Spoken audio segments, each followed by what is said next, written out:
King Philip II of Spain is the source of inspiration for the current name of the Philippines.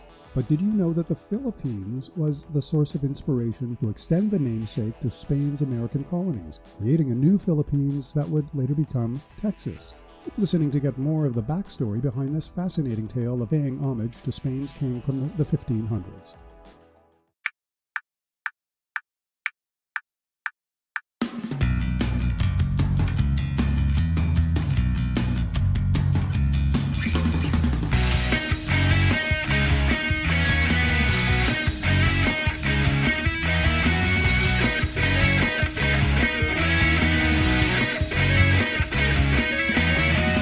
Podcast starts now. Like many European nations and kingdoms, Spain sought to extend its reach and influence around the globe, establishing colonies throughout the Americas, much under the aegis of New Spain, as well as in the western Pacific Ocean, where some 7,600 islands were christened the Philippines, in honor of King Philip II of Spain. Manila, the capital, was considered one of Spain's shining gems in its global colonies, so much that a push was made in the American Spanish colonies to name a little area in the middle southwest of the North American continent New Philippines. Back in the 1700s, prior to the creation of the USA, the Texas we know today was part of New Spain. In fact, local authorities in that province frequently referred to the area as Nuevas Filipinas, New Philippines, and Nuevo Reino de Filipinas, or New Kingdom of the Philippines. The locals were so enamored by the Philippines that they hoped their colony would emulate its success. At the time, the area was only about half of what Texas is today.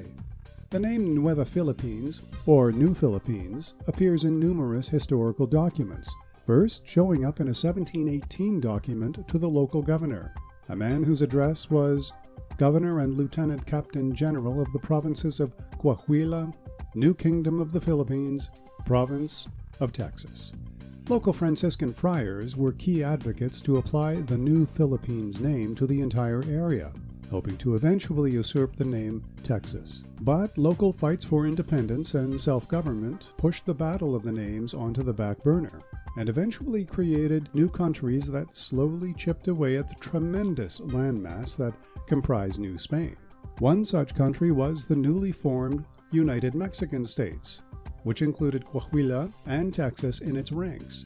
This version of Mexico would be replaced by another just a few years later. Texas emerged as its own independent republic, and later, of course, entered the United States of America in 1845.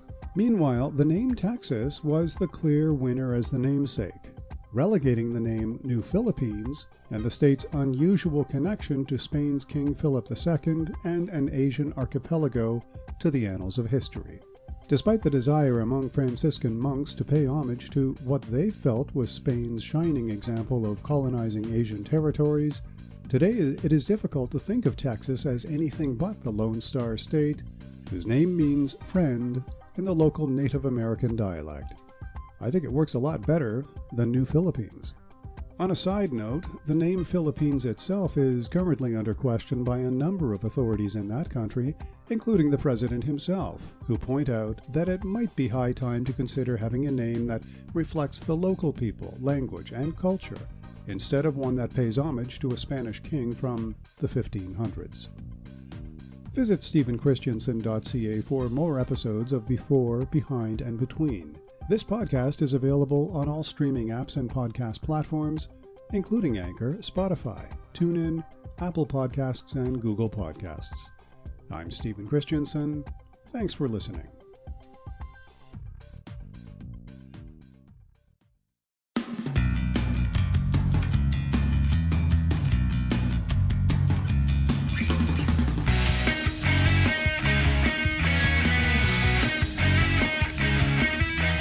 Production of Stephen Christensen.